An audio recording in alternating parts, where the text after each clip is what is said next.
Senhoras, senhores, meus queridos irmãos espíritas, que Deus nos guarde e que nos possa manter sob sua paz. Era tarde quando aquele homem caminhava pelas ruas e verificava que seu coração batia precipitadamente. Desde algum tempo, algo lhe segredava aquele momento especial de sua vida. Alguma coisa lhe informava que deveria manter um contato muito sério, muito grave, que mudaria os rumos de sua existência. Era uma quadra complexa de sua vida, porque sendo senador romano, de família de larga tradição no Senado, o senador Públio Lentulus se atormentava com o fato de sua esposa, Patrícia Romana, de nascimento, estar se envolvendo com aquelas gentes que se vincularam ao carpinteiro de Nazaré. Desde que aquela verdadeira praga chegara a Roma, Lívia, Lentúlia, Cornélia via-se envolvida naquele movimento, levada que fora por uma das serviçais. Ana era serviçal. Falara-lhe tantas vezes do Senhor de Nazaré, que sua senhora Lívia intencionou conhecê-lo. O coração de Lívia se atormentava pelo fato de levar no íntimo do lar a filha Flávia primogênita, marcada por uma insidiosa enfermidade, que hoje naturalmente seria vista como uma tremenda dermatose ou dermatite, de graves proporções, que à época era avaliada como lepra. Qualquer processo infeccioso da epiderme, para um período em que a medicina não tinha grandes avanços, era tido como um processo de tormenta e de lepra. Mas agora chegara o momento, pensava a senhora Lívia, de procurar a misericórdia daquele nazareno em favor de sua filha, que sofria tanto ainda tão menina. Começar através e na companhia de Ana a frequentar os encontros dos primeiros cristãos na catacumba de Santo Estevão, como seria mais tarde chamada. Era ensejo de conhecer pouco a pouco o pensamento luminoso do homem de Nazaré, através daqueles que o louvavam e que seguiam-lhe o rumo. Os dias se passavam densamente. Cada vez que participava do culto de orações nas catacumbas, era um desentendimento doméstico, até ao ponto em que o senador decidiu-se por gelá-la, por ser-lhe indiferente E embora vivendo no mesmo lar, separar-se de corpos, para que não se sentisse ultrajado com a preferência da esposa, que nunca lhe respondia, jamais lhe contraditava com palavras, mas sabedora dos pendores do esposo para o mundo, para as coisas do orgulho e da vaidade, e havendo entendido a grandeza da proposta de Jesus de Nazaré, continuava silenciosa e firmemente acompanhando a servidora Ana nos cultos, nos encontros dos cristãos. O senador blasfemava, admitindo que aquele homem de Nazaré era uma grande praga sobre sua vida. Nada obstante sentisse o coração por ele atraído, porque a esposa nada falasse sobre ele, em respeito ao desagrado do marido. Ele, o marido, vivia farejando notícias que ele pudesse dar maior conta das atividades do homem de Nazaré. Numa das tardes em que Lívia participava de um dos eventos cristãos, deparou-se com Jesus, que deu-lhe a boa notícia de que sua filha estava sã. E os olhos marejados de Lívia Lentulha esperaram sofregamente o momento de chegar a casa e constatar a sanidade total de Flávia. Jesus Cristo a houvera curado à distância, com o poder do seu pensamento, com o magnetismo notável da sua evolução. O senador, que acompanhava os anos de luta com a saúde e com a enfermidade da filha, chegar a casa e vira com seus próprios olhos a metamorfose. A menina saltitante de felicidade agora tinha fome, retomara a alegria de viver em plena infância, a pele literalmente sarada, e no seu orgulho ele admitiu que foram as beberagens, a medicina utilizada até então, a medicação aplicada até então, que houvera conferido à sua filha aquela beleza, aquela benção da saúde total. Mas a consciência profunda dizia-lhe que alguma coisa tinha que ver com aquele feiticeiro, porque Jesus Cristo era tido pelos romanos como um bruxo, como um mago, um feiticeiro, alguém que era capaz de encantar as pessoas e prendê-las, porque jamais alguém que conhecera Jesus conseguira dele se afastar. Mais do que parecia, ele agora buscava notícias mais amplas daquele homem estranho, que ao mesmo tempo que lhe causava pânico, atraía-o para o seu coração. Ruminava possivelmente o senador a dificuldade que teria caso um dia com ele se defrontasse.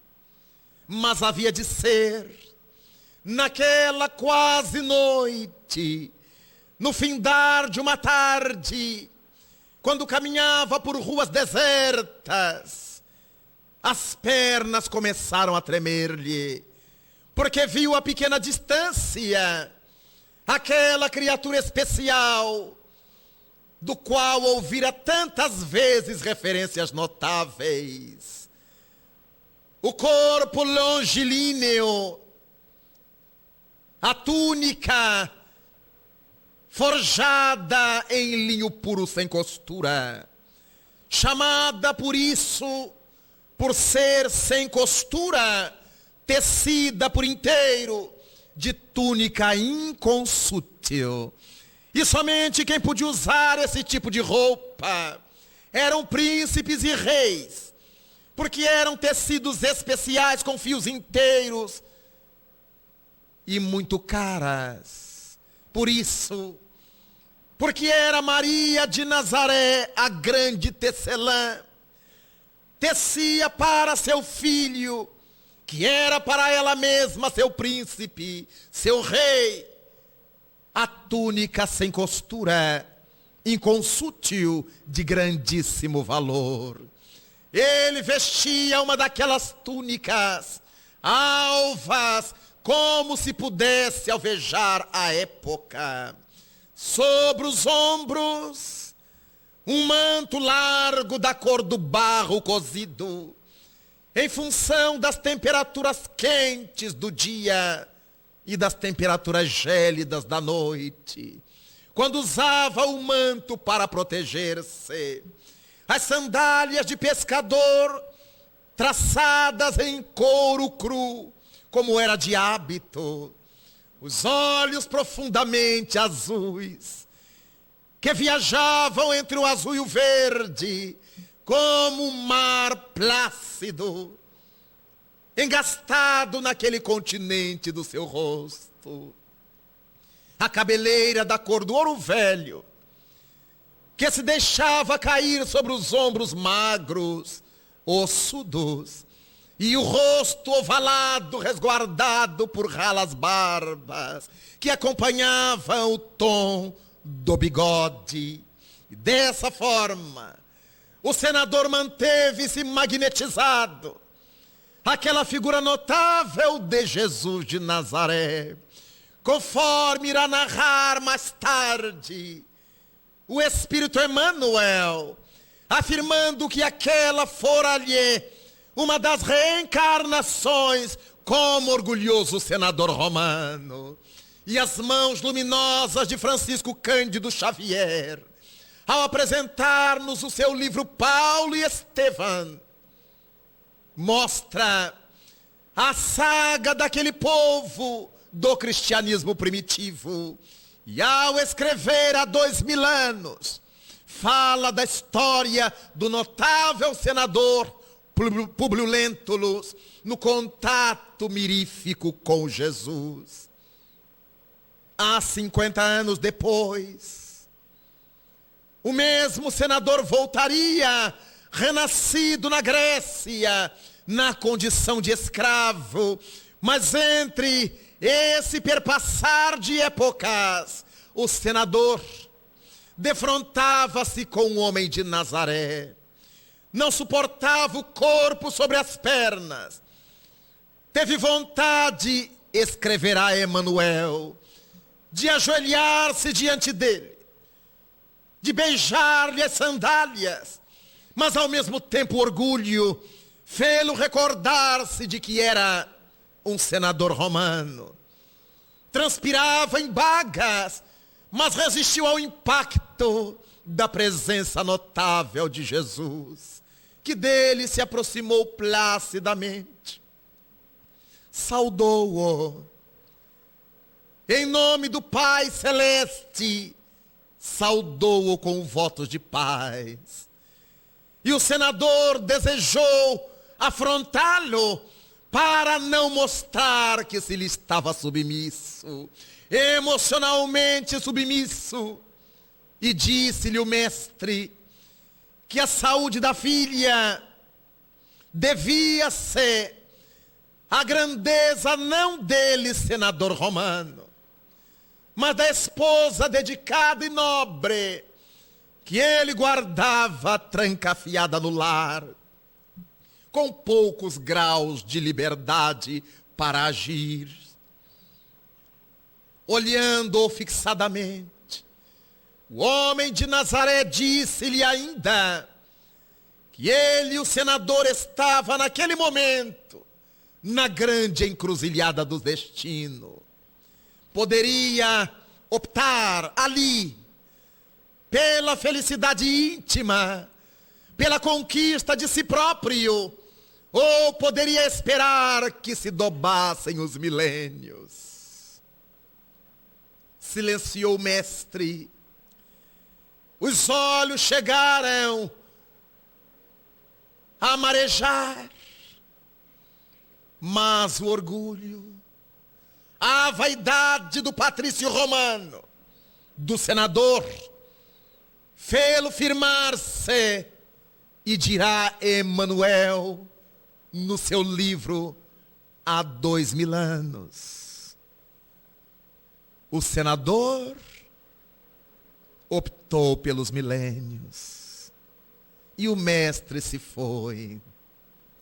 Dessa maneira, a vida de Públio Lentulus sofreria tremendas tormentas dali para frente, como se a passagem de Jesus por seus caminhos determinassem a abertura de uma roda kármica, escolhida por suas próprias mãos de senador, pelo orgulho, pela vaidade, pela presunção. Porque logo depois daqueles momentos raros de felicidade e de infelicidade, felicidade pelo encontro, infelicidade pela reação mundana, o senador teve seu filho recém-nascido,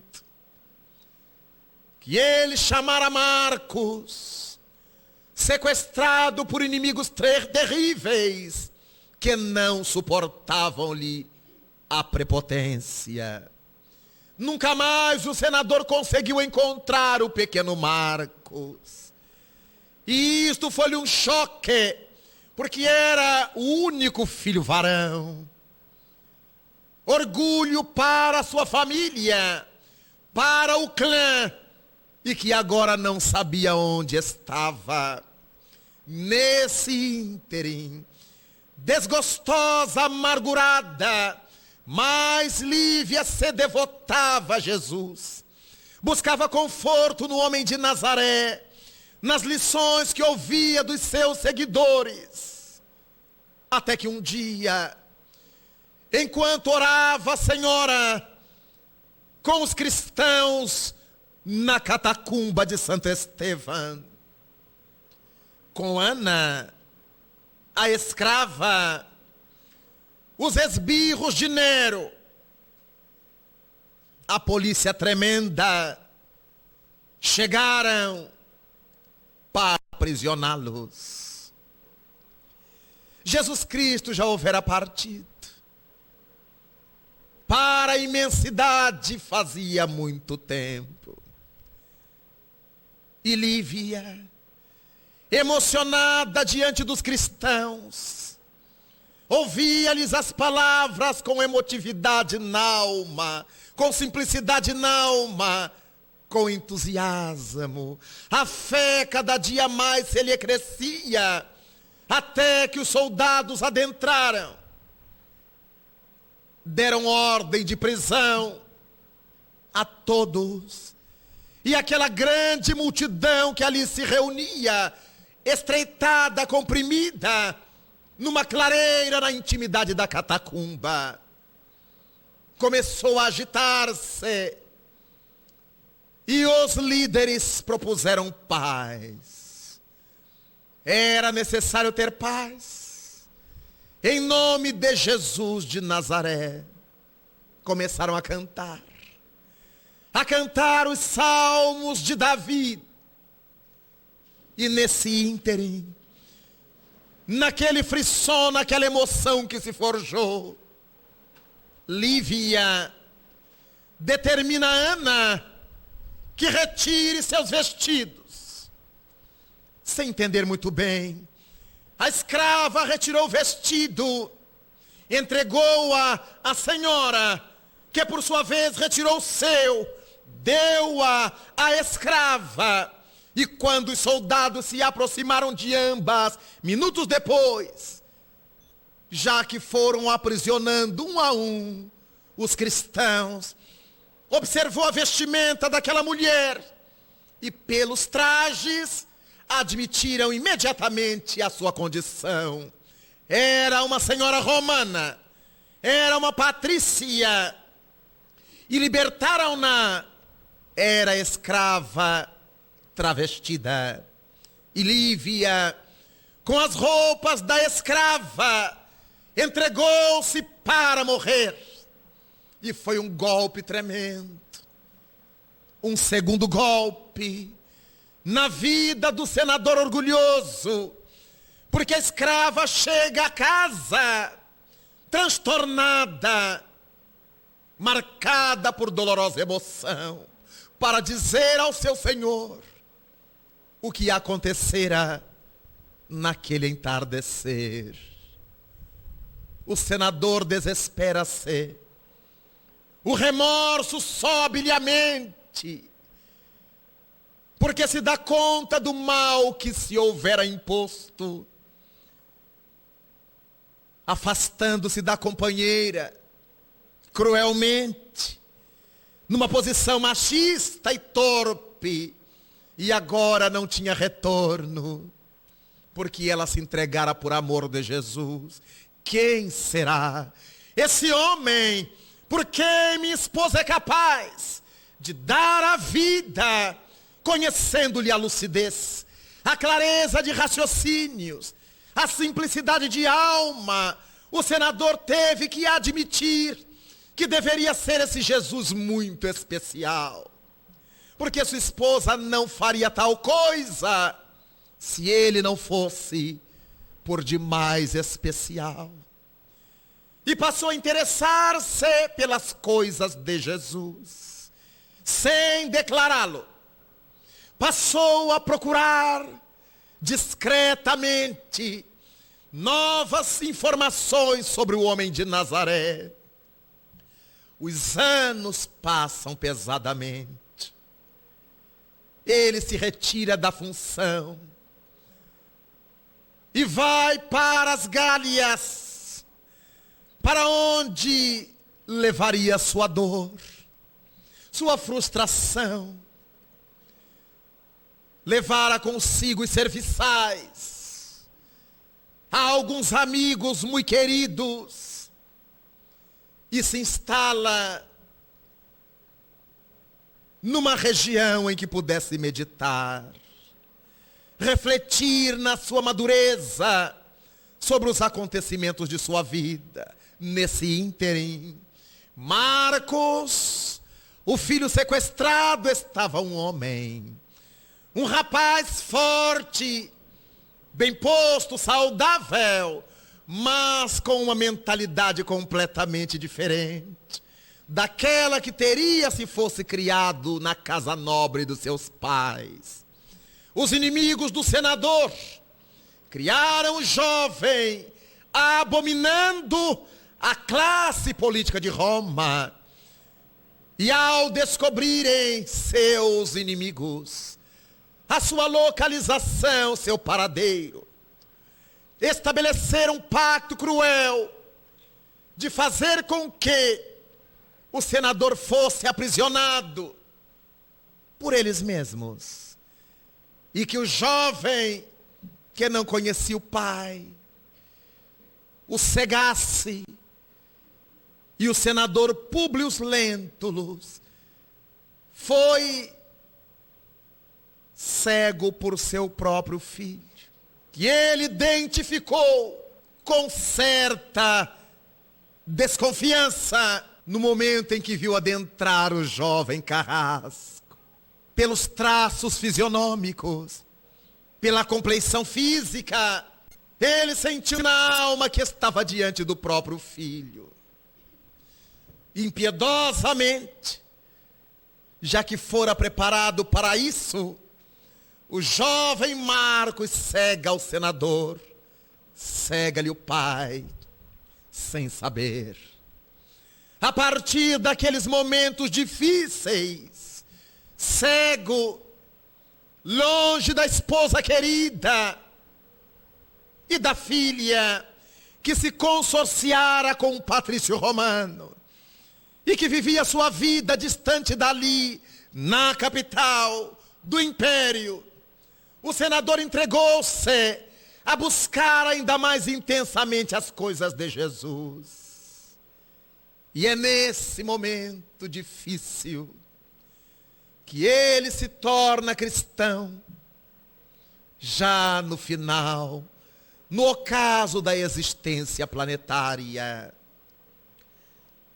Lívia, a esposa querida, fora recebê-lo na aduana da sepultura, receber o querido esposo, depois de tantos equívocos, motivados pelo orgulho e pela vaidade, pela presunção de superioridade.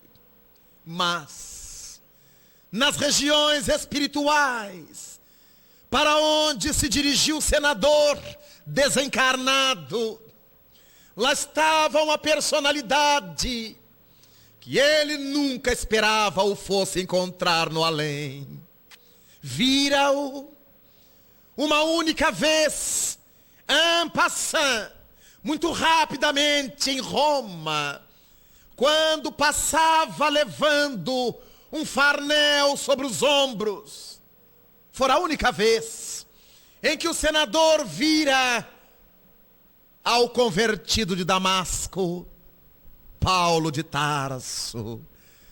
Logo depois daquela visão rápida, Paulo fora condenado à morte, fora decapitado, e penetrando o mundo espiritual, propôs-se Paulo de Tarso, em razão de haver sido ele mesmo na terra um intelectual presunçoso, até que o Cristo fosse buscar nas estradas de pó, de areia, do deserto da Síria.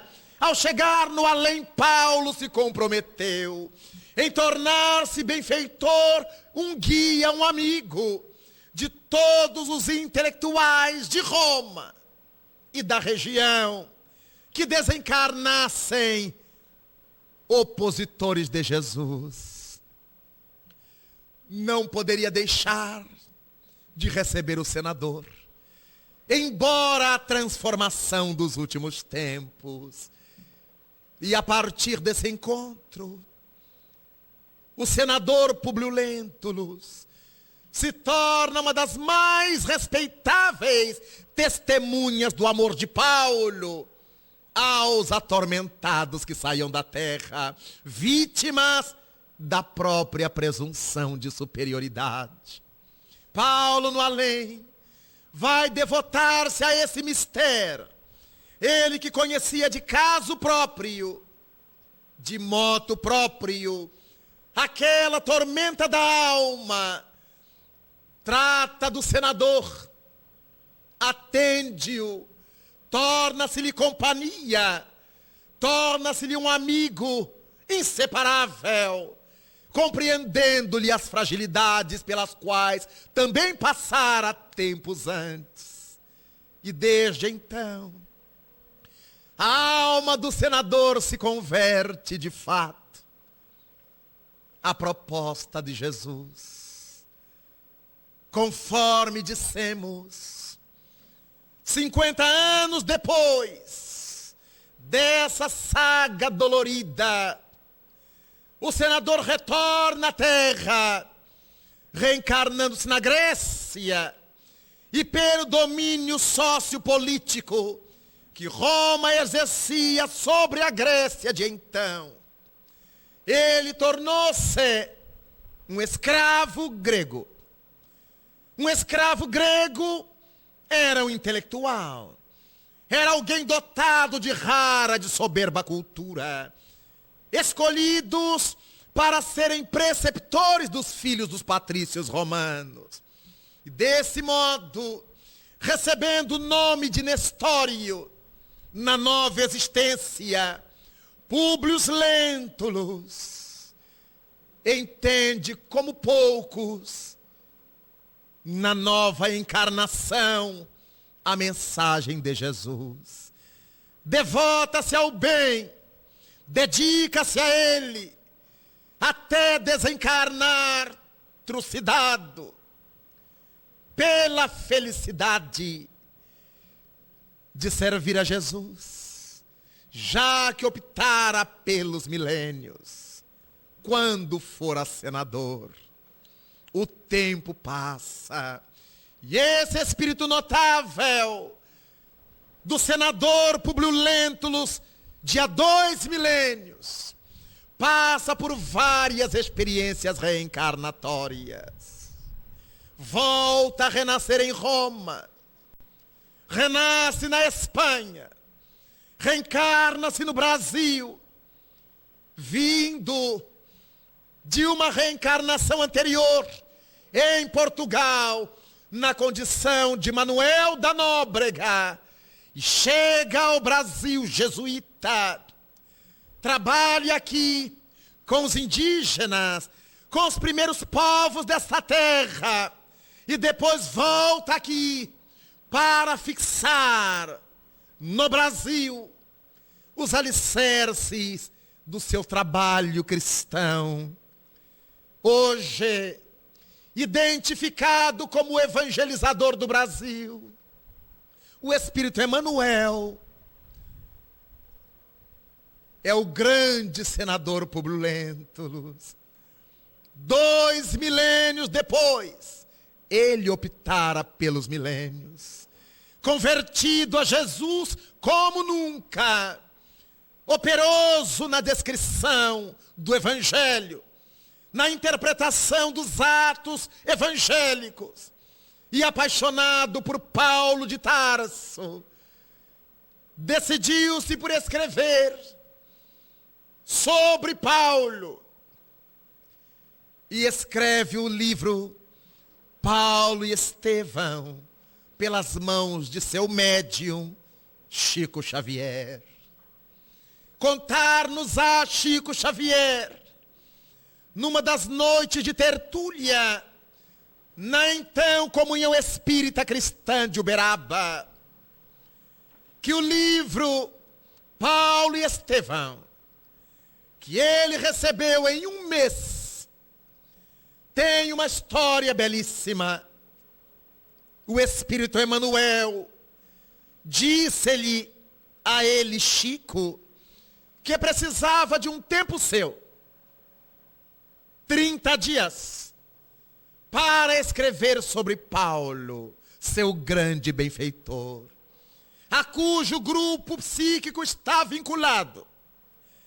E Chico pensou como poderia fazer para dar a Emmanuel 30 noites madrugadas. Propôs ao seu chefe, contava Chico, o chefe da Fazenda Modelo, do Ministério da Agricultura daqueles anos 20, 30, que lhe desse a oportunidade de umas férias. Mas Dr. Rômulo Joviano disse-lhe que era impossível dar-lhe férias naquela oportunidade, pelo acúmulo de serviço. Inclusive, ao invés das férias, gostaria de pedir a Chico, que realizasse um trabalho, porque conhecia as habilidades de Chico Xavier, e uma biblioteca pertencente à Fazenda Modelo estava com os livros cheios de problemas, escangalhados, desfeitos, e precisava ele, doutor Rômulo, que as mãos de Chico fossem consertar, fazer a nova encadernação daqueles livros, e lhe daria durante 30 dias oportunidades para isto. E Chico ficou muito preocupado. O que é que ele iria dizer a Emmanuel? Ao invés das férias, 30 dias distante na Fazenda Modelo. E o benfeitor lhe disse: são exatamente os 30 dias de que necessitamos. Tu trabalharás para César durante o dia e trabalharemos para o Cristo durante as noites. E contou-nos Chico Xavier que durante esse mês que esteve aliado de tudo, isolado, com a presença de alguns servidores e da cozinheira, nessa região, com os livros da biblioteca, durante o dia, no horário normal, Chico trabalhava afanosamente para consertar os livros. E à noite, Emanuel assumiu o comando e durante largas horas escrevia Paulo e Estevão, com um detalhe importante, que já não é detalhe, é um dado fundamental.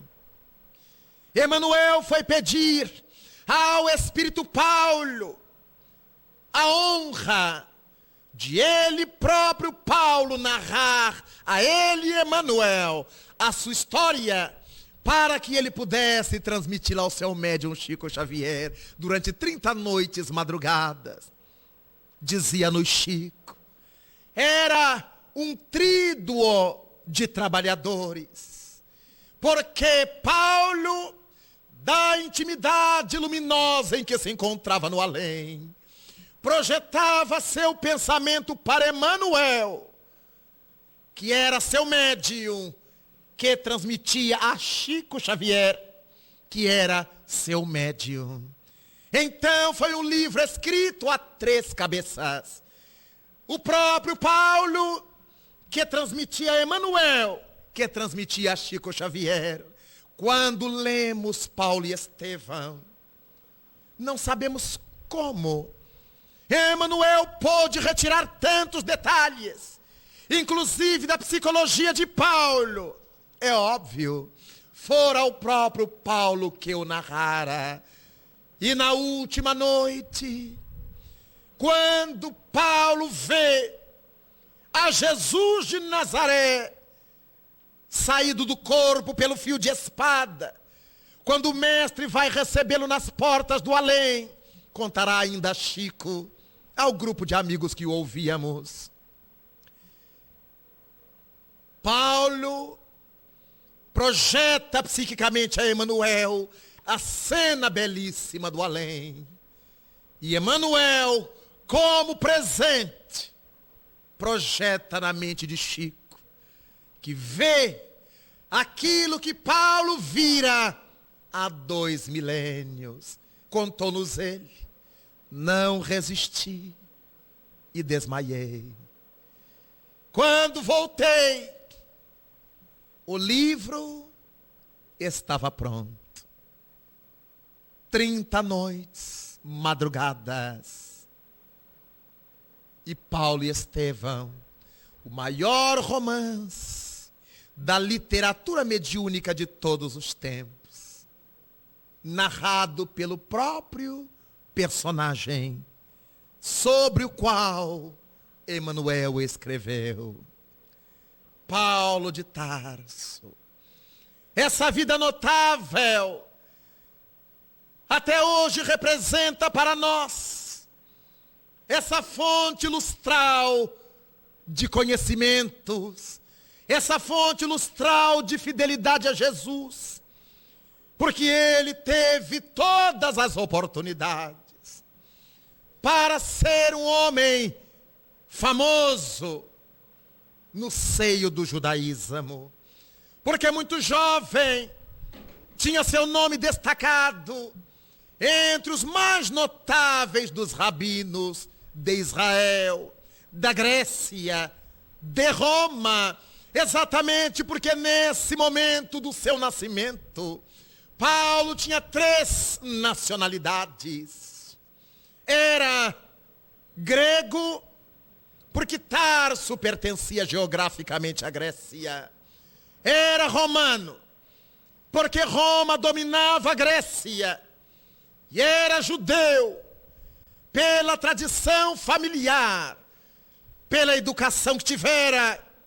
Então, graças a isso, mais tarde, ele pôde dirigir-se à Popeia Sabina, para implorar misericórdia para com o apóstolo João em Roma, valendo-se de sua condição de cidadão romano. A esposa de Nero receberá a Paulo de Tarso, porque ele era cidadão romano.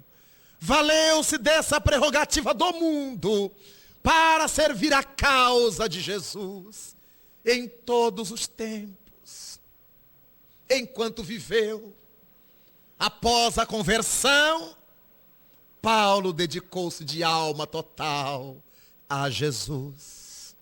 Desde o momento célebre em que ia furioso à cata de Ananias, e ao atravessar o deserto, na busca de Damasco, a pequena cidade onde se levantara a mais jovem das igrejas cristãs, cujo líder era o velho Ananias, idoso e lúcido, experiente e tranquilo. Mas Paulo, ainda Saulo, pedira carta branca ao Sinédrio, para que pudesse fazer o que quisesse com os líderes das igrejas cristãs de então. E o Sinédrio lhe adera. No meio do caminho, o céu da Síria foi toldado por uma luz mais forte que a do sol. Narrará o livro Atos dos Apóstolos. E o notável doutor de Tarso, ao ver a claridade, tomba e ouve a voz a perguntar-lhe: Saulo, ó Saulo, por que me persegues? Até quando, Saulo, tu recalcitrarás contra os aguilhões? O que significa: até quando resistirás ao meu convite? Porque tu foste o vaso escolhido para trabalhar na minha vinha, Saulo. E eu te mostrarei o que deverás sofrer por amor do meu nome. Levanta-se do chão, trôpego, apoiado pelos amigos que nada viam, mas ouviam seu chefe falando com um ser invisível. Imaginaram que ele estivesse sofrendo das faculdades mentais. Mas Saulo, ao erguer-se, pergunta emocionado em lágrimas, sem conseguir enxergar: Senhor, quem tu és? Notemos a metamorfose. Alguns instantes antes, ele era o furioso perseguidor. Alguns instantes depois, ele já era o servo obediente. Senhor, que queres que eu faça? Mas Jesus Cristo não diz, a não ser que ele deveria seguir a Damasco, continuar a viagem, procurar a Ananias, ao qual queria prender. E Ananias lhe diria tudo quanto devia saber dali para diante. E Saulo chega a Ananias, que já o esperava. A mediunidade exuberante de Ananias já recebera a informação de que o doutor de Tarso procuraria, para que com a sua mediunidade fulgurante retirasse as simbólicas escamas dos olhos, lhe reabrisse a visão, para que desde ali, então, Saulo pudesse optar pelo estilo de vida que queria. Diferentemente do senador, que preferira dobarem-se os milênios, Saulo ergueu-se do chão, já de alma aberta: Senhor, que queres que eu faça? Tornou-se um homem reflexivo profundamente. Imaginou o que ele poderia fazer com o conhecimento. que Jesus Cristo lhe podia dar. Os amigos, ao vê-lo conversar com tanta intimidade e reverência com Ananias, o cristão ao qual ia perseguir, o abandonaram. Procurou Saulo logo depois a sinagoga para contar a sua experiência, para dizer aos amigos que fora procurado pelo próprio Jesus de Nazaré nas estradas.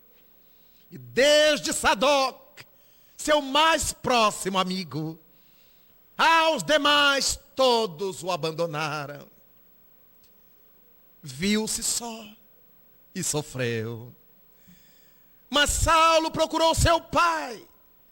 Certamente seu pai o ouviria, pelo homem respeitável que era, pelo caráter ilibado que portava. Mas ao dialogar com seu pai, contar a sua nova odisseia, o velho pai de Saulo entrega-lhe uma pequena sacola com moedas, vira-lhe as costas. Seu filho estava morto para ele.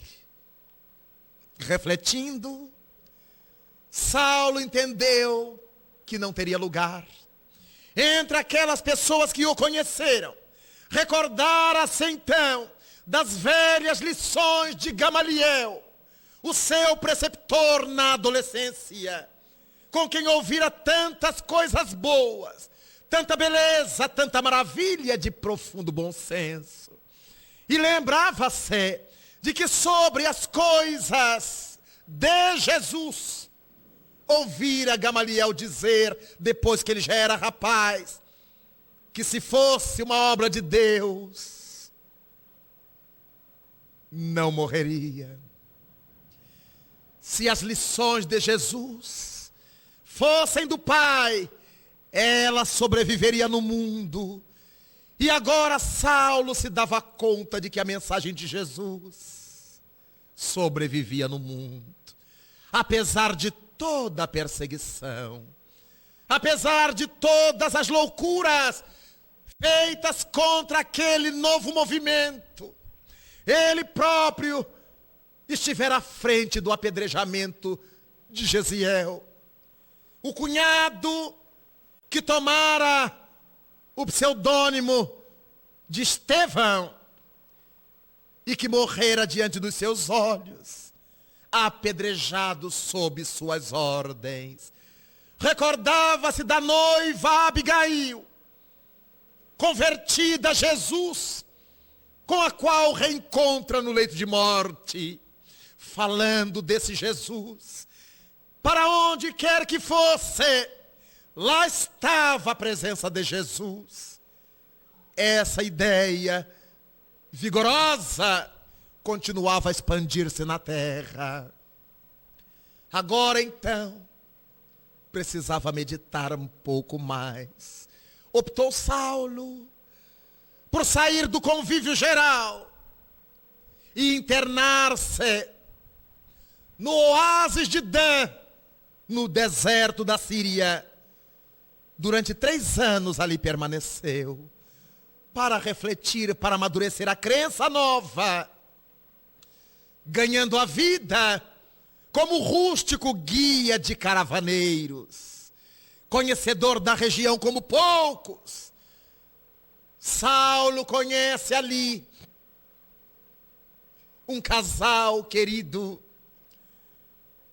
de cristãos e estabelece uma amizade duradoura que lhe fortalecerá a alma e os ideais.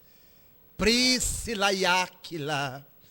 E a partir daqueles dias, 3 anos, no deserto, a pele crestada, as mãos calosas, a alma amadurecida, a mente reflexiva, Saulo se converte em Paulo.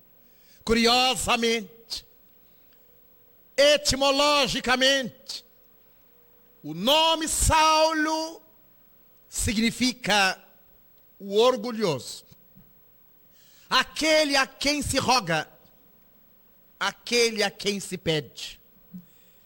E etimologicamente o nome Paulo é o oposto, o pequeno, o servidor, o simples.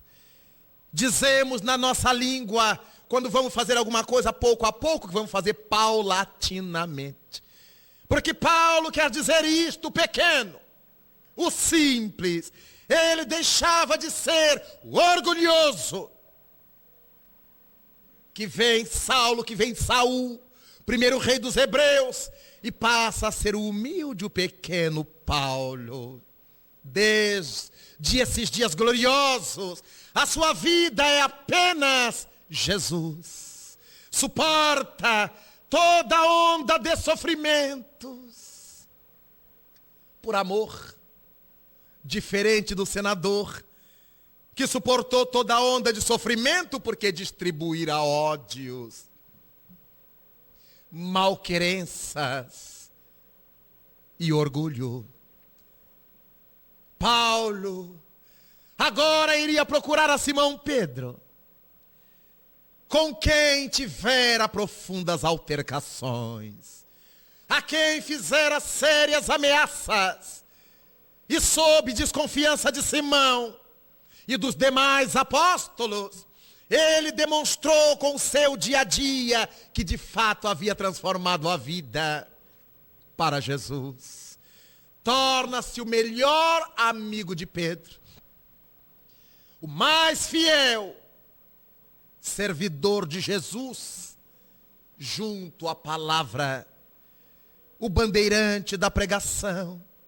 Graças à sua condição intelectual, moral, à sua visão ampla, ao seu conhecimento geográfico de toda aquela região, Paulo saiu a pregar por todo o mundo conhecido aquele então, na sua região, falando, escrevendo, fundando igrejas, escolhendo entre os novos cristãos os presbíteros, os responsáveis pelas igrejas, e porque sabia da pouca condição que eles tinham para manter as igrejas de acordo com os preceitos de Jesus, Paulo escrevia-lhes cartas, as famosas epístolas, por onde passava, e criasse um núcleo, passava também a nutrir esses núcleos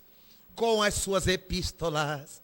Ao passar por Listra, na velha região da Licaônia, região da Grécia, e os amigos de Icônio lhe haviam dado a referência de duas senhoras cristãs recém-convertidas, a quem ele poderia procurar em companhia de Barnabé.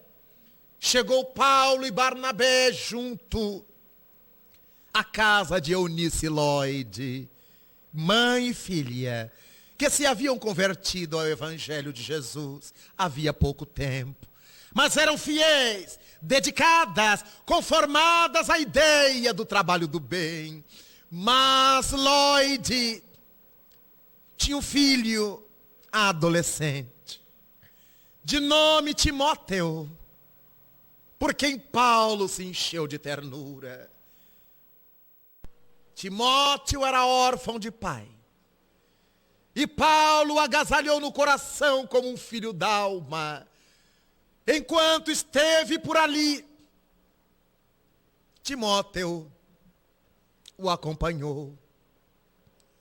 E quando devia partir, Paulo fundou a igreja para que Timóteo pudesse ser o seu primeiro presbítero. No Novo Testamento, encontramos somente duas das epístolas que Paulo escrevia a Timóteo com 15 anos de idade. um jovem com 15 anos, à frente de uma comunidade cristã, e Paulo lhe orienta a juventude, orienta-lhe a mocidade, orienta-lhe a vida particular e orienta-o para o trabalho da igreja. E é na segunda epístola a Timóteo, no capítulo 2, versículo 22, que Paulo escreve ao jovem presbítero: foge, Timóteo, aos desvarios da mocidade. Não era fugir à mocidade, fugir aos desvarios da mocidade. E segue a justiça, o amor e a paz com aqueles que de coração puro louvam o Senhor. A saga de Paulo era de tremenda beleza para todos quantos desejassem acercar-se do Evangelho. Nada temia, a ninguém temia, quando ameaçado de morte admitia que para ele morrer seria lucro. E decantava que a morte não tinha qualquer vitória sobre a vida. Diante do rei Agripa, diante das maiores autoridades de Roma, representadas nas diversas regiões por onde passava, Paulo, sempre indomável, apresentava com respeito, mas com grandeza, a mensagem de Jesus. Sofria apedrejamentos, agressões verbais, zombaria, nada o demovia. Jamais, até o dia em que Pedro escreve-lhe uma carta, sabendo em Roma, dizendo que gostaria de conhecer a capital das águias.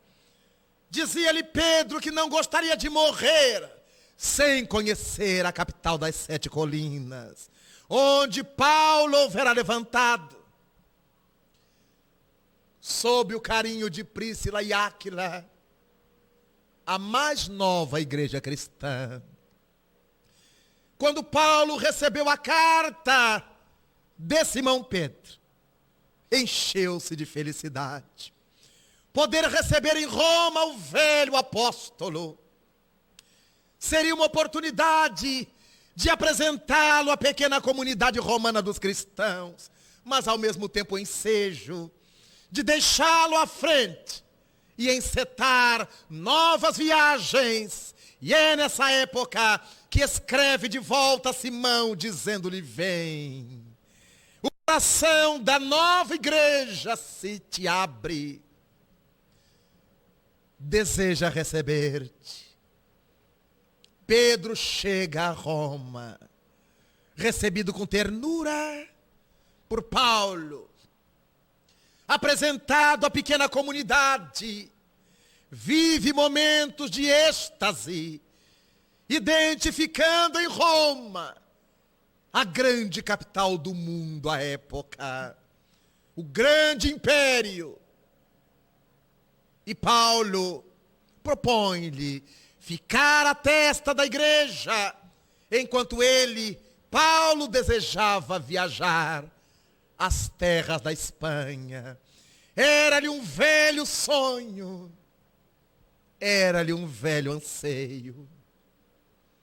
Pedro se põe à frente da igreja, Paulo viaja, prega na Espanha durante meses, por toda a região da Catalunha, até retornar a Roma.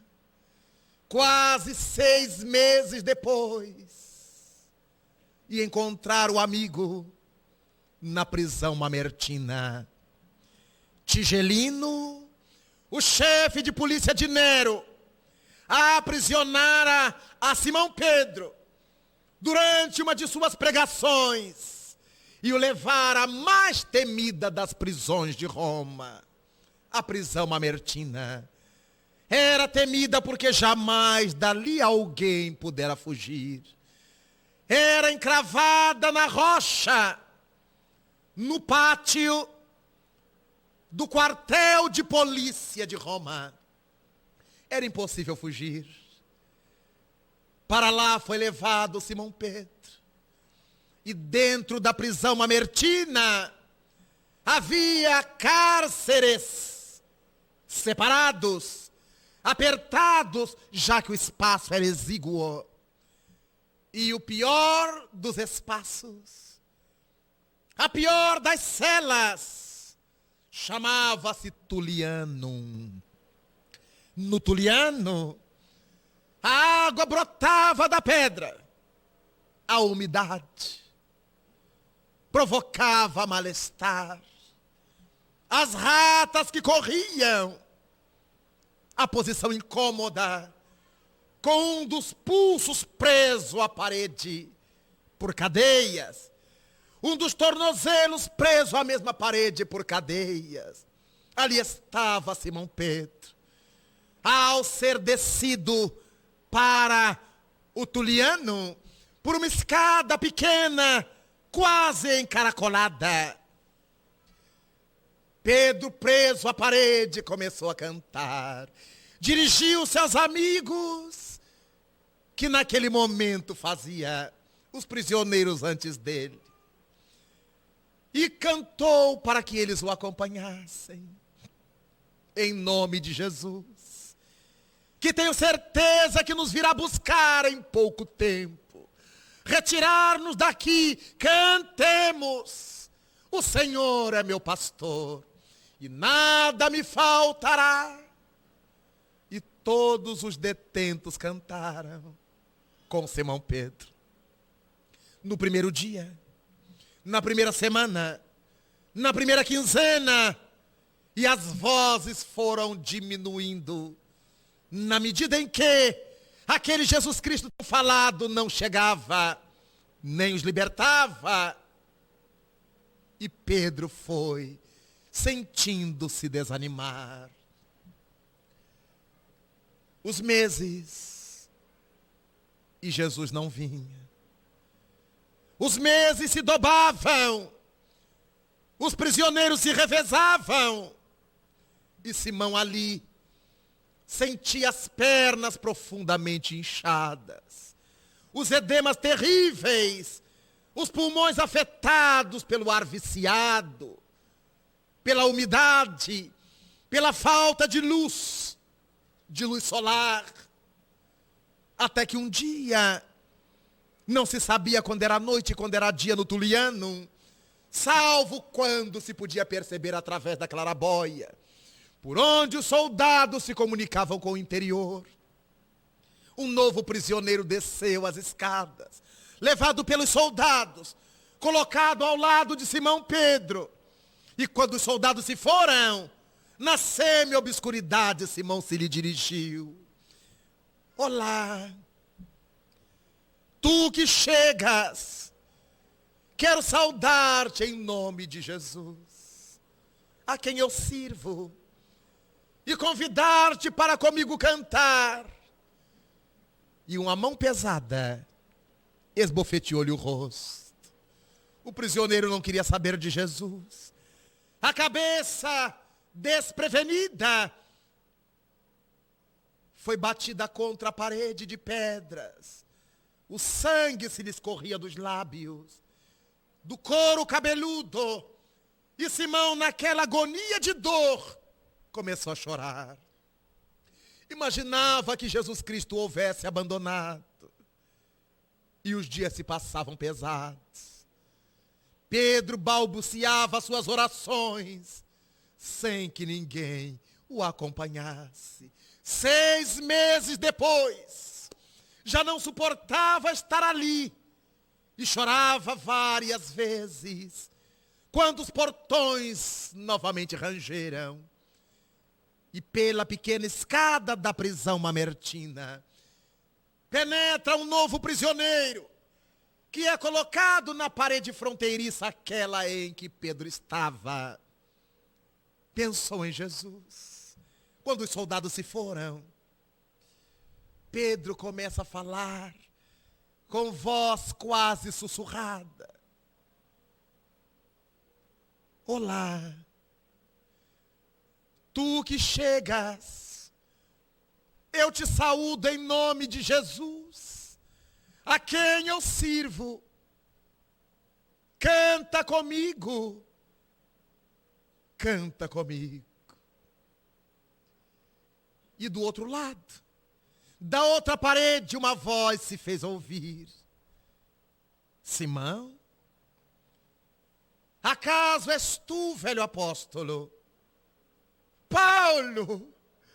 Oh, Paulo! Era Paulo que voltara da viagem e que a polícia de Tigelino também o aprisionaram e o levara para ali. Não pudera lhe ver o rosto na entrada, mas agora identificavam-se as vozes. E todos os demais prisioneiros da prisão mamertina abriram a audição, porque todos já haviam ouvido falar de Paulo, do seu gênio, da sua saga, da sua coragem. E Paulo ergueu a voz: cantemos sim, velho apóstolo. E todos os prisioneiros cantaram juntos. Os 2 soldados desceram precipitados, abriram o portão e disseram-lhe: Paulo, acaso enlouqueceste, Paulo? Não sabes que és escravo do império e que vais morrer? E Paulo, sem trepidar: eu sei, mas sei que somos escravos fisicamente, enquanto vós sois escravos mentais. Estais submetidos ao poder do império. Nós aqui e vós do lado de fora. Aqui temos a felicidade de ter o corpo preso e a alma liberta, porque amamos a Jesus. E vós que tendes o corpo livre, tendes a alma aprisionada ao pavor, ao medo, ao crime. Os soldados silenciaram. Pediram a Paulo ali, na prisão mamertina, que os batizasse.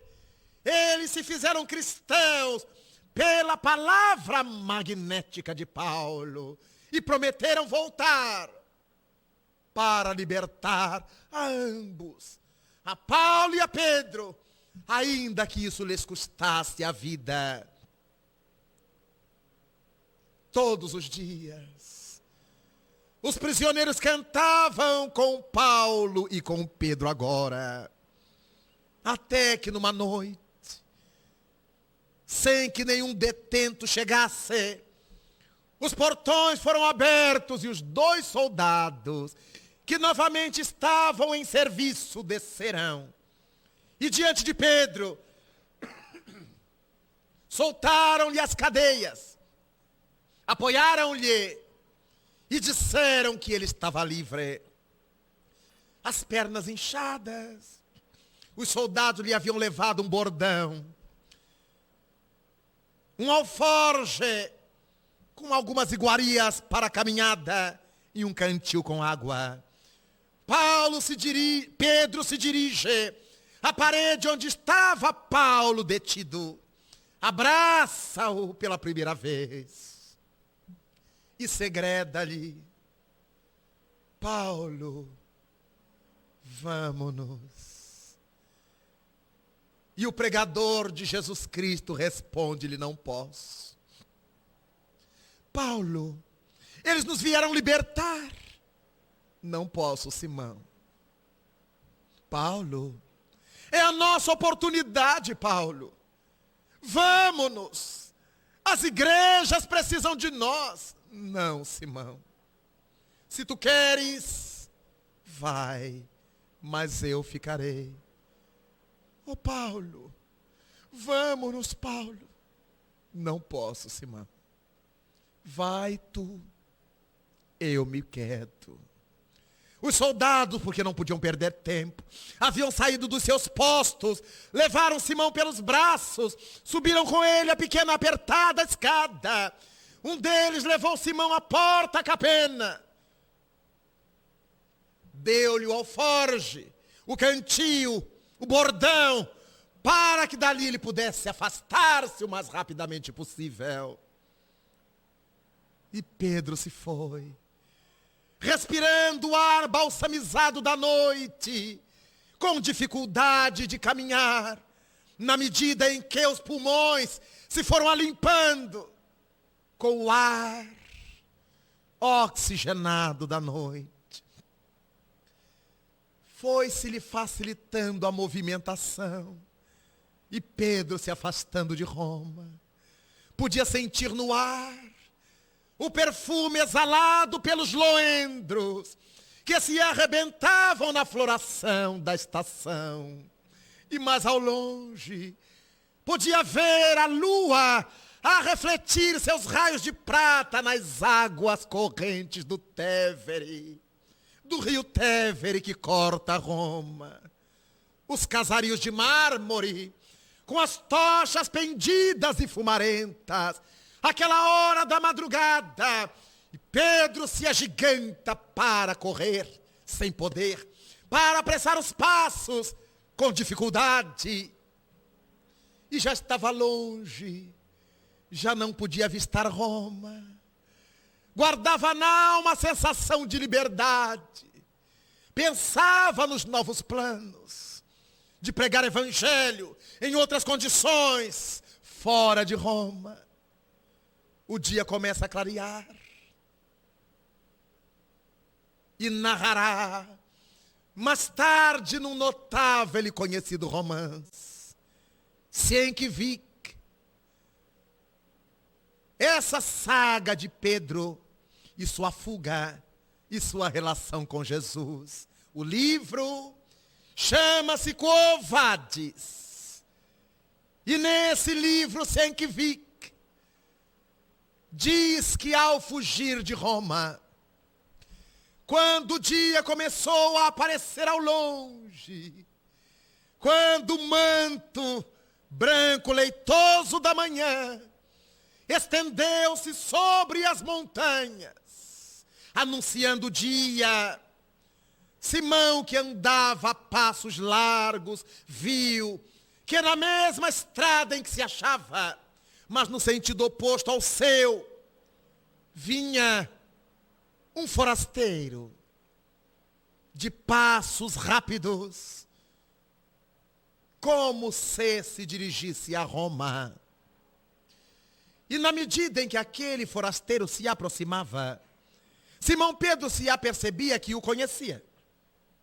Os traços eram inconfundíveis, a cabeleira ao vento, a túnica, o manto sobre os ombros naquelas horas frias da manhã, a resguardar-lhe o corpo. Mas aquele homem deveria ser, com certeza é ele. Mas por que passa tão longe? Por que não me mira? Por que não me vê? E quando passou bem próximo, Pedro se deu conta de que se tratava do homem de Nazaré. E estranhou porque não olhava, porque a ele não se dirigia. E correu, e abandonou o bordão, e segurou pelo antebraço. E o mestre se detém. Dispineico, pela corrida, Pedro olha o olhar do mestre tão triste e pergunta-lhe a frase que dá nome ao livro: Quo vadis, Domini? Para onde ide, Senhor? E o mestre lhe redargui: vou a Roma, Simão. Tu que me prometeste cuidar do rebanho, agora tens medo de morrer? Eu irei para cuidar daqueles que abandonaste. E se necessário for, entregar-me novamente aos homens para morrer outra vez. Deixa-me ir contigo, Senhor. As lágrimas rolaram quente dos olhos de Simão. Caiu em si relativamente à fragilidade do seu gesto. entendeu a Paulo: deixa-me ir contigo, Senhor. E quando estabeleceu o equilíbrio, tomou do bordão para voltar a Roma, o mestre havia desaparecido. Pedro marcha para Roma, e quando cai a tarde, estava chegando no pátio do quartel de polícia de Tigelino. Os soldados, agora de plantão, aprisionam-no. Os dois que lhe haviam dado liberdade estavam presos para morrer, como de fato morreram. Antes de ser levado à intimidade da prisão, ele pediu a um dos soldados que queria falar da claraboia para dentro, no que foi consentido, e com as lágrimas abundantes do remorso, Pedro se dirige ao amigo: Paulo, ó Paulo, sou eu que retorno. Paulo, tu tinhas razão. As igrejas já não precisam de nós. E se alguém tem que morrer, sejamos nós os primeiros. Na tarde do dia seguinte, Paulo e Pedro estavam à frente da centúria, que na porta capena se dividiu em dois grupos. O que iria levar a Paulo para ser decapitado como cidadão romano, tinha direito a uma morte mais leve pelo fio da espada, enquanto Simão Pedro, segundo as tradições, seria levado para o Monte Vaticanum, onde se ergueria mais tarde a Basílica, onde foi crucificado de cabeça para baixo. E os dois, naquele distante ano 64, penetraram o mundo espiritual, deixando um legado de coragem, de luta, de disposição, àqueles que desejassem seguir a Jesus. Covades Domini, para onde ides, Senhor? São tempos difíceis, o que estamos vivendo hoje. Nestas horas amargas de transição, cada qual de nós se encontra diante do Rabi Galileu, a dizer-nos que podemos optar ou agora ou os milênios. Quantos de nós fez a opção de, apesar dos trancos e barrancos, seguir agora? Apesar das lutas íntimas e dos conflitos, aceitar agora? Apesar das dificuldades íntimas, suportar agora, para ganhar a musculação espiritual, desde hoje, a firmeza dos nervos da alma, entre aspas, desde agora, por amor de Jesus, enquanto outros tantos preferem optar pelos milênios. Neste dia, exatamente nesta hora, quantas milhares de almas se acham atormentadas no mundo pela opção dos milênios. Quantas se acham felicitadas no mundo por estarem suportando o travo da amargura, por se haverem dedicado agora à causa do bem. Em todos os momentos, dizia Jesus, aqueles a quem convidava: vem hoje, amanhã já não sabemos. Vem hoje, amanhã será tarde demais. O Evangelho nos narra o episódio do homem dono das terras, que foi convidado pelo mestre. Senhor, eu gostaria de ir, mas deixa-me primeiro abarrotar os meus celeiros. Vem hoje, Senhor, logo mais, quando eu tiver preenchido meus silos, meus celeiros. Vem hoje.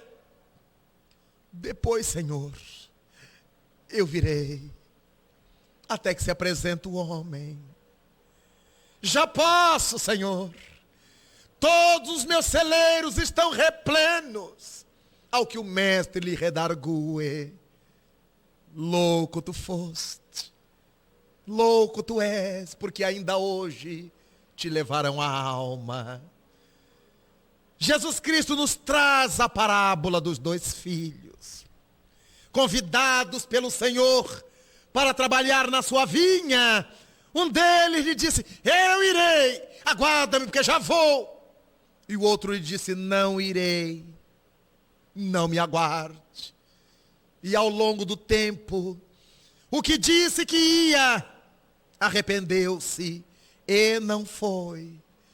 E o que prometeu não ir, refletiu e apresentou-se. Então, o Senhor nos mostra todos esses enigmas da alma humana. Aqueles que prometeram fidelidade e abandonam a meio de caminho a tarefa. Aqueles que julgávamos negativos e incapazes, que se apresentam para o mistério do bem. Confirma essa tese quando nos diz Jesus: os publicanos e as meretrizes entrarão primeiro no reino dos céus. Os publicanos eram os cobradores de impostos, pessoas de má vida, que na maioria das vezes se equivocavam por ignorância. As meretrizes, as irmãs atormentadas da carne por equívoco. Dizia Jesus que quando esses recebessem o conhecimento, se renovariam da noite para o dia, enquanto aqueles que já tinham o conhecimento permaneceriam esperando o tempo de agir. Então, os publicanos, as meretrizes, entrariam primeiro no reino dos céus. Ou seja, na nossa linguagem hoje, aqueles pelos quais não damos nada, aqueles de má vida, chegarão primeiro do que muitos que hoje estamos batendo no peito, jurando crença em Deus, mas que em realidade Deus com eles não pode contar.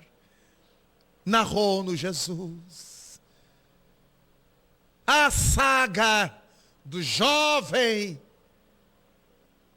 que foi convidado para segui-lo. O jovem rico, o jovem príncipe. Vem hoje, Senhor, deixa-me primeiro participar dos torneios de Cesareia de Felipe.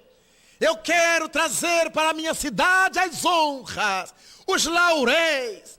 Eu quero vitoriar na corrida de bigas e de quadrigas.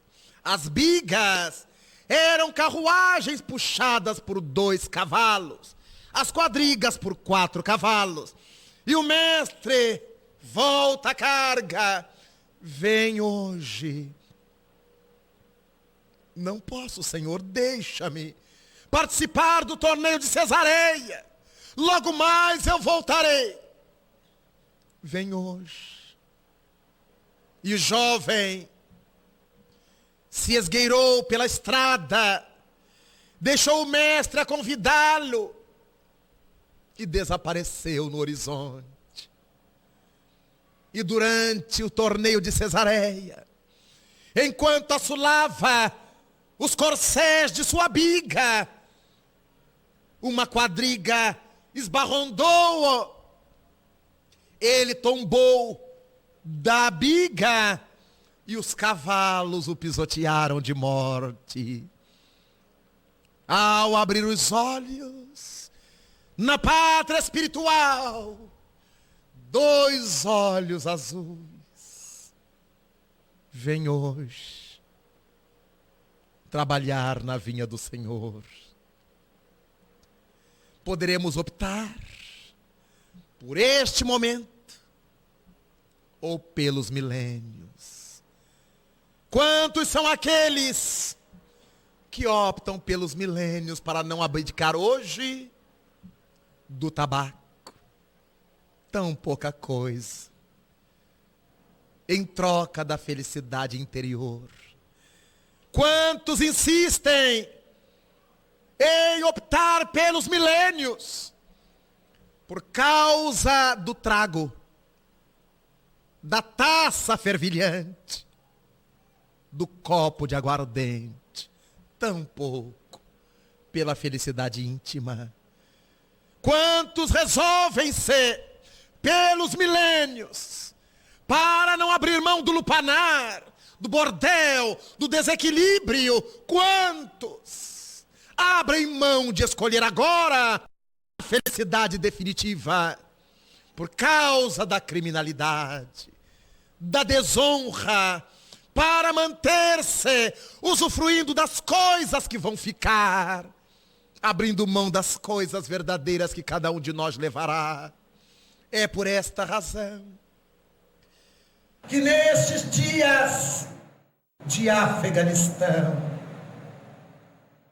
de Torres Gêmeas, de talibãs, nessas horas de Caxemira, de Índia e Paquistão, nesses tempos de Angola, de UNITAS, de guerras, nesses dias de tormento, Cristo nos encontra na estrada erma de nossa frustração, de nossos temores, de nossos medos, para convidar-nos.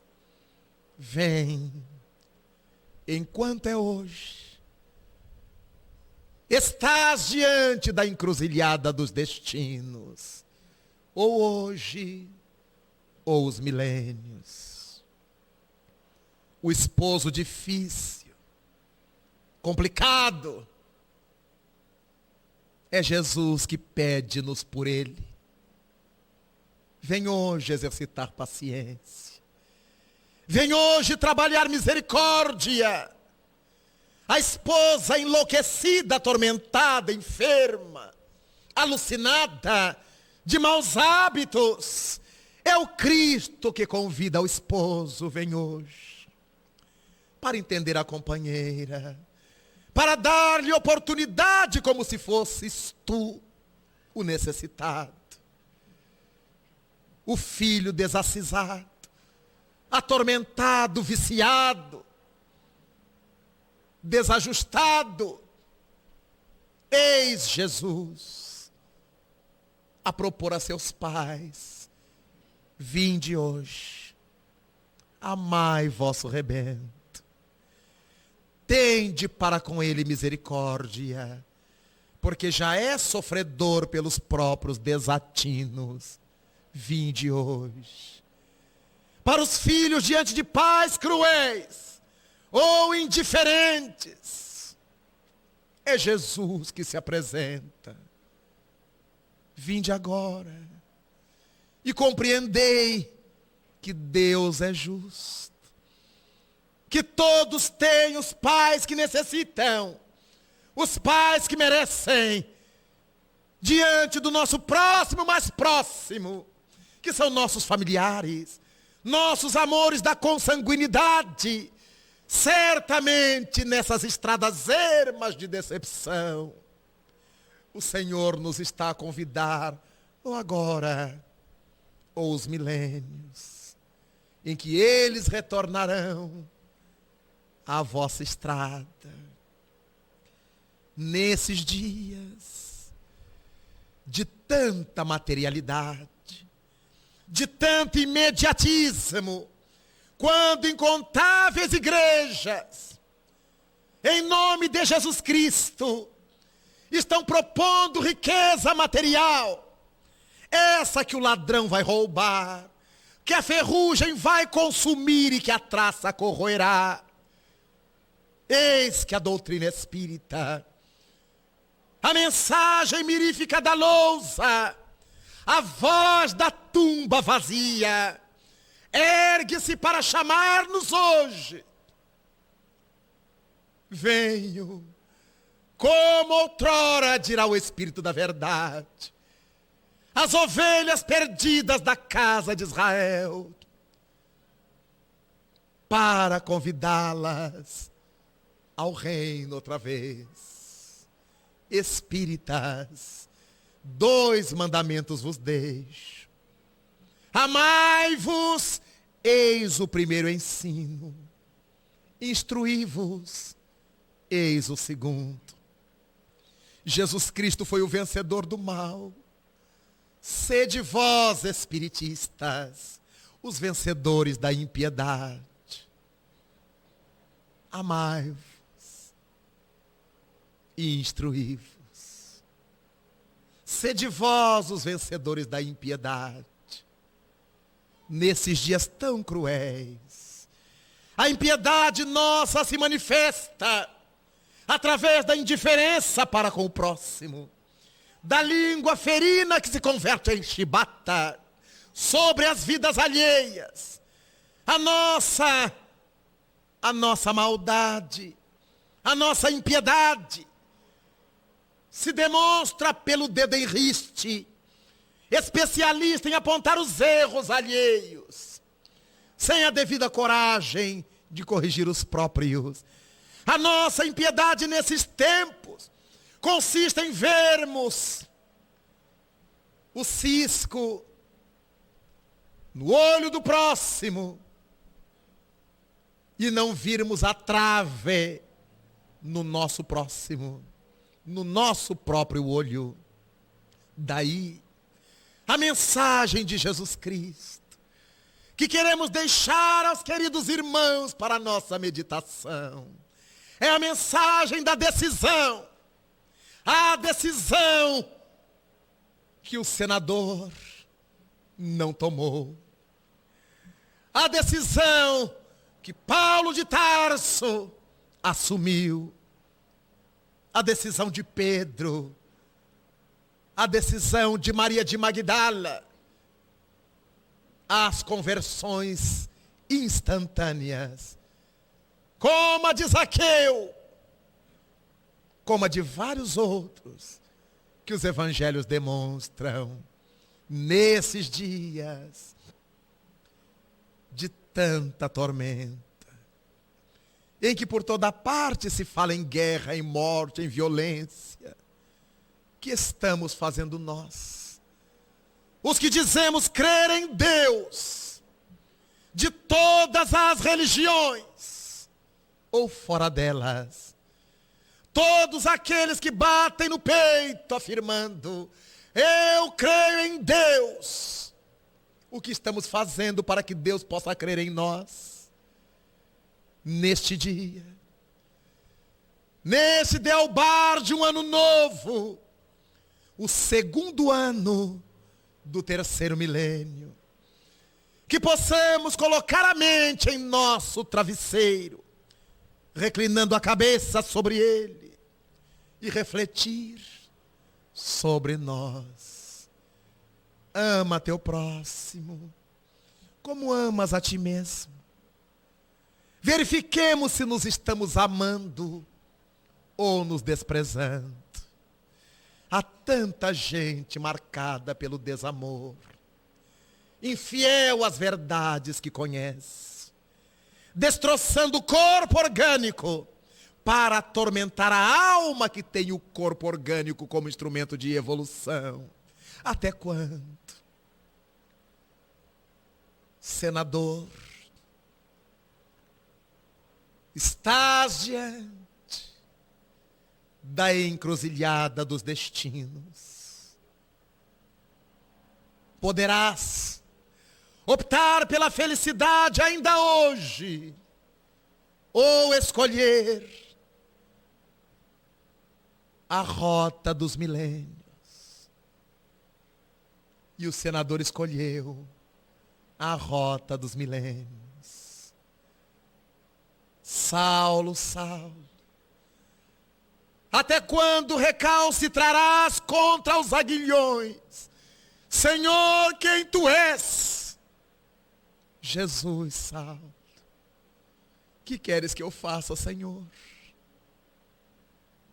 Cada qual de nós está diante da tomada de decisões, para cima ou para baixo, pensando neste milênio novo, que tantas surpresas ainda nos reserva.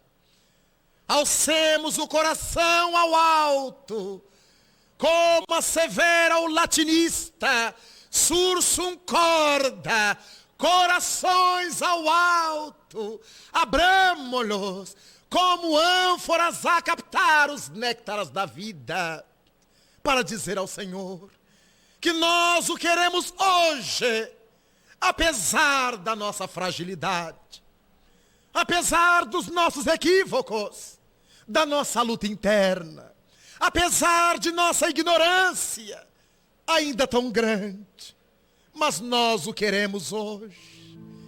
Queremos rumar por suas estradas agora. Nós te queremos a ti, Senhor, enquanto é hoje, para não optar pela rota dos milênios e nos darmos as mãos e nos abraçarmos com fraternidade e dizermos a Jesus, a esse grande amor desamado da humanidade: vem, Senhor, celeste amigo, vem trazer-nos tua paz, porque só tu és o nosso abrigo, abrigo que venturas mil nos traz. Vem, ó meigo nazareno, esse mundo de dores, de miséria, de horrores consolar. Vem com teu olhar sereno toda a nossa terra iluminar.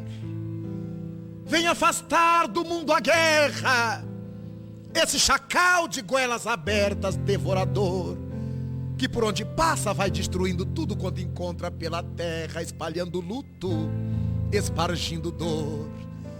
Sabemos que em toda parte há gemidos de aflição, e por onde passamos, Senhor, notamos que já não há mais primaveras, enquanto milhares de crianças, de idosos, de deficientes pedem pão. Incontáveis homens do poder se engalfinham como feras. Vem, Senhor, vem reflorir os nossos caminhos. Vem, Senhor, vem perfumar os nossos corações. Vem exterminar a dor e fazer calar a boca miserável dos canhões, o silvado dos mísseis, o tilintar das baionetas. Vem, Senhor, com teu amor tão profundo, iluminar as nossas consciências. Vem fazer feliz o mundo. Vem, Senhor. Vem, Senhor. Muito obrigado, senhores.